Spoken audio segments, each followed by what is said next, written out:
अध्यक्ष जी, हरियाणा में तीसरी बार भव्य विजय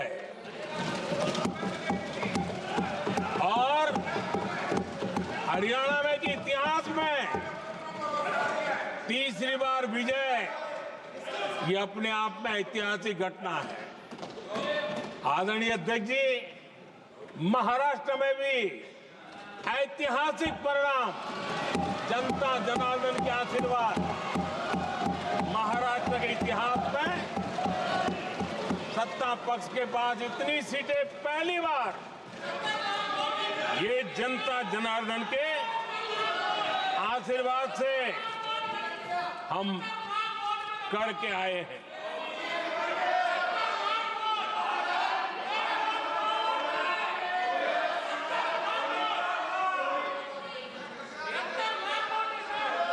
कुछ समझते आदरणीय अध्यक्ष जी, कल जवाब दिया था ना आपको। चलिए। आदरणीय राष्ट्रपति जी ने अपने अभिभाषण में हमारे संविधान के 75 वर्ष होने पर भी विस्तार से चर्चा की है। आदरणीय अध्यक्ष जी, संविधान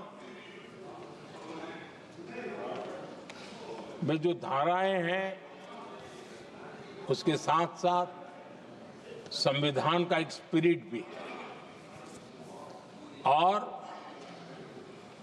संविधान को मजबूती देने के लिए संविधान की भावना को जीना पड़ता है। और मैं आज उदाहरणों के साथ बताना चाहता हूं, हम वो लोग हैं जो संविधान को जीते हैं।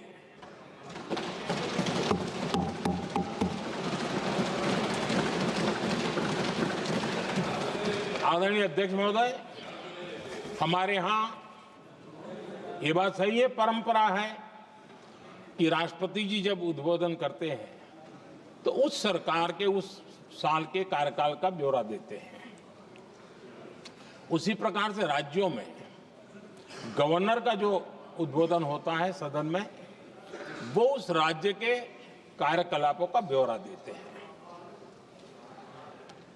संविधान और लोकतंत्र का स्पिरिट क्या होता है? जब गुजरात के 50 वर्ष हुए, गोल्डन जुबली ईयर मना रहे थे और सद्भाग्य से मुझे उस समय मुख्यमंत्री के रूप में सेवारत था मैं, तो हमने एक महत्वपूर्ण निर्णय किया। हमने किया इस गोल्डन जुबली ईयर में पिछले 50 वर्ष में सदन में जितने भी गवर्नर के भाषण हुए, मतलब उस समय की सरकारों का ही वाहवाही उसमें होती है, हमने कहा कि उन 50 साल में जितने भी गवर्नर के भाषण हुए हैं, सबको ही एक पुस्तक के रूप में तैयार किया जाए, ग्रंथ बनाया जाए और आज सभी लाइब्रेरीज में वो ग्रंथ अवेलेबल है।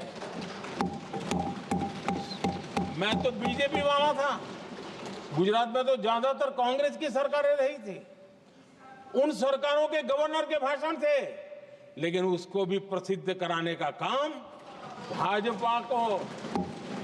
भाजपा से बना एक मुख्यमंत्री कर रहा था। क्यों? हम संविधान को जीना जानते हैं, हम संविधान को समर्पित हैं, हम संविधान के स्पिरिट को समझते हैं।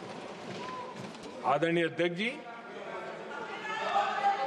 आप जानते हैं 2014 में जब हम आए तब मान्य विपक्ष नहीं था, रिकॉग्नाइज्ड अपोजिशन पार्टी नहीं थी, उतने अंक भी लेकर के कोई नहीं आए थे। भारत के अनेक कानून ऐसे थे कि हमें पूरी स्वतंत्रता थी उस कानून के हिसाब से काम करने की।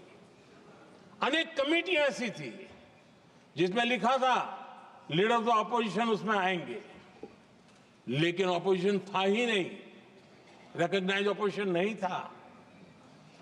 ये हमारा संविधान जीने का स्वभाव था ये हमारा संविधान का स्पिरिट था, ये हमारी लोकतंत्र की मर्यादाओं का पालन करने का इरादा था। हमने तय किया कि भले मान्य विपक्ष नहीं होगा, रिकॉग्नाइज अपोजिशन नहीं होगा, लेकिन जो सबसे बड़े दल का सब नेता है उसको मीटिंगों में बुलाएंगे। ये लोकतंत्र का स्पिरिट होता है, तब होता है।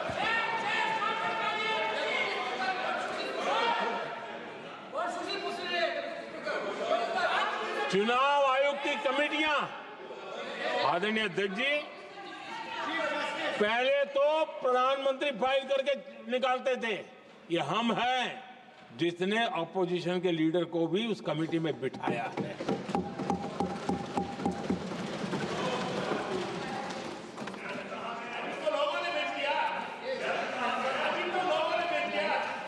और हमने इसके लिए कानून भी बनाया और आज विधिवत रूप से इलेक्शन कमीशन बनेगा तो अपोजिशन लीडर भी उसके निर्णय की प्रक्रिया में हिस्सा होंगे।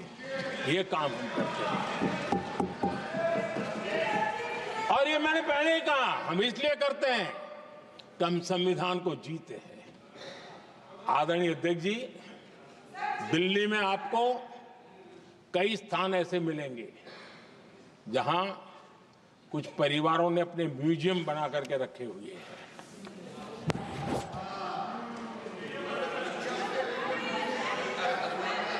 जनता जनार्दन के पैसों से काम हो रहा है। लोकतंत्र का स्पिरिट क्या होता है, संविधान को जीना किसको कहते हैं। हमने पीएम म्यूजियम बनाया और देश के